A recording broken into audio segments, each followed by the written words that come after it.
আসসালামু আলাইকুম। আশা করি সবাই ভালো আছেন। আসলে আমি ইজিপ্ট ঘোরার অভিজ্ঞতা আপনাদের সবার সাথে একটু শেয়ার করতে চাচ্ছিলাম।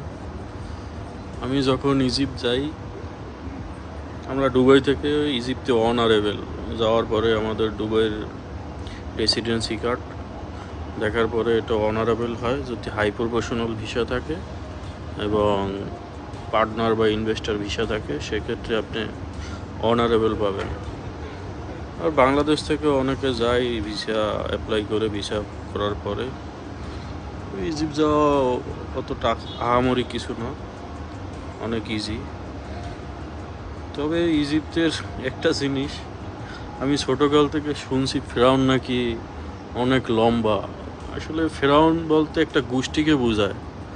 এক এক ফেরাউন 4 বছর 5 বছর, কেউ তার বেশি কম এরকম তারা রাজত্ব করছে, তা মমির সাথে লেখা। আসলে ওই মমির কাছ থেকে আমাদের ছবি তোলা পুরো নিষেধ ছিল, যার কারণে আমরা ছবি তুলতে পারি নাই আর আপনাদের কাছে বলতেও পারি নাই।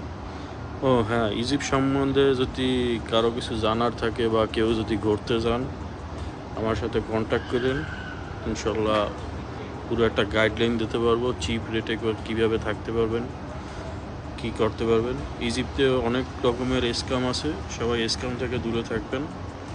অনেক বড় বড় স্ক্যাম হয় এই জায়গা। তো আশা করি বুঝতে পারছেন। ধন্যবাদ।